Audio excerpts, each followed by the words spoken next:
welcome everyone to another broadcast of The Soul of the Everyman on the Artist First Radio Network. All past shows are podcasts. Find them at artistfirst.com. We welcome your questions and comments. Please use DJ at artistfirst.com. And now, ladies and gentlemen, here's your hosts, Michael and Margaret Lyons. Thank you very much, G-Man, and I'm Michael Lyons. Yeah, thank you. And I'm Margaret. And we're not seeing all of you as you are. No, wait a minute, screwed that up. We're not seeing you, I don't know what we're seeing you as. We're going to have to read the quote. This is scintillating radio. We want to see you as you are. Right, but it's impossible. But because we are human, it makes it really difficult. Makes it really difficult. We are going to talk about, we have an interesting quote tonight, and I think it's one of these kind of inside-out conundrum quotes. It's like a cone inside of a riddle, inside of a conundrum. And we're gonna go for it in a minute. But I think the interesting thing about this is the person that's being quoted, because I think Anais Nin, her very self, is an interesting person. But we're going to do a little quote from Anais, who's sort of an iconoclastic figure, and then we're going to launch into the universe. Is that what we're going to do? Sure. We can do that. Sure, she says. Sure. Sure.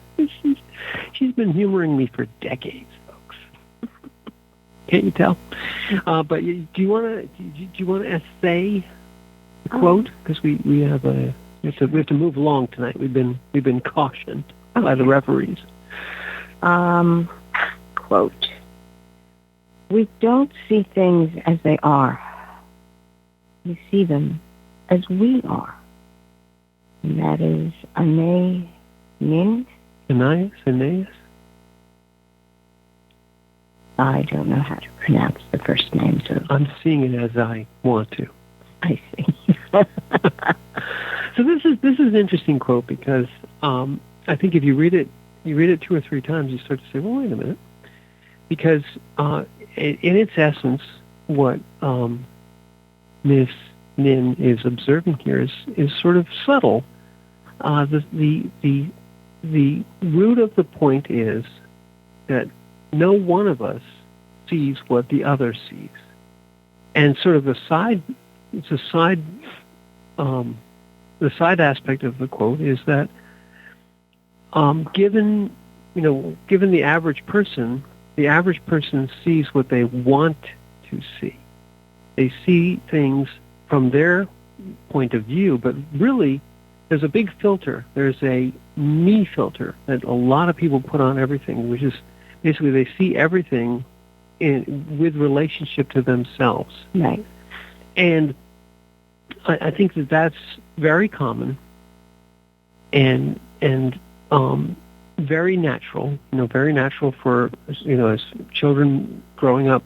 You kind of relate everything to yourself and relate everything. Everything's relative to yourself. How does it affect me? And as you can fall into that trap because the ego loves that. The ego, the egoic portion of you, which grows and grows, and tends to try and identify everything with relationship to itself. It's all about me. Is the ego's mantra. The ego loves to see things as it would like them to be. It sees them as they say, as she says here rather, we see them as we are. We don't see things as they are. The old saying, the saying that you hear very often is, it is what it is. But people do not believe that. This is true. No, people believe that it is what I think it is, or it is what I want it to be. And it is what I is. It is what I is. It's like Popeye. No, I am what I am. That's all what I am. It's a cat meme. It's a cat meme. Yeah. I is cheeseburger or something. Now we've gone off the rails. But it is what people want to see is what people look at the universe and they see what they want to see, and to the degree that it becomes pathological, You have people who are deeply, near narcissists or deep narcissists who only see everything as they want it to be. And if they're really pathological, they gaslight the hell out of everybody else around them. They basically try to redefine reality as they see it, and to promulgate and to dominate others to agree, to reinforce or to act as though the reality that is perceived by the narcissist as being the only reality, or as being the actual thing that happened. And so they so the unconscious, in the most innocent aspect of this is the unconscious redefines reality as what it wants it to be. So it sees it as it is, as in relationship to it. And then, sort of less pathological aspect of this is that you end up, less pathologically, there's some truth to this at the root. The truth of it at the root is that every one of us experiences our own universe, and if you truly go deep into being, you realize that the universe, that you don't exist in a universe, that the universe exists within your consciousness, entirely within your consciousness. But to the extent that you warp that to be what you want it to be is where it becomes it becomes anti-reality or anti-being, and then egoic, and then pathological, and then you can go deep into that hole. But that's what we're going to talk about tonight. We're going to talk about, in essence, perception, what people believe to be real, how deeply they will fight to maintain that illusion, and how damaging it can be both to themselves and others. I mean, there's a lot of meat here. Right. Well, the question that you ask is that if we operate in our own realities, because this is what we are addressing, and think of billions of souls all operating in their own reality. Right. Well, not really. That is the resting state, let's say. It's a good way to put it. We were created, and not shattered, but suddenly each fragmented, yes. Each piece was fragmented into these smaller pieces. Your first awareness is that of you and how you perceive things. And that is your universe at that point.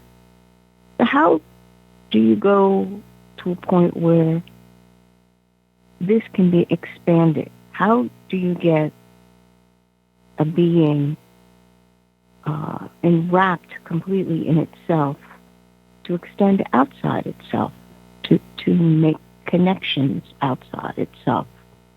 Because we as consciousness or beings, we were not meant to be alone, singular like that. That's when we go mad. Seriously. No, you're right. You're absolutely right. So how would you expand a singular consciousness to become aware of something outside of itself, outside of its own universe? And you want me to answer that, or do you want to take a stab? Well, as far as an answer, I think so. So when you fragment, that's a good way of putting it. You start out as spirit, and then you fragment into incarnation. And we've often talked about this, that we're here dreaming the common dream. But so the common dream, if we sort of define our terms a little bit better, what we call the universe, all of experiential reality, is the common dream. Because in essence, we have a perception of the universe which exists within our consciousness. The perception is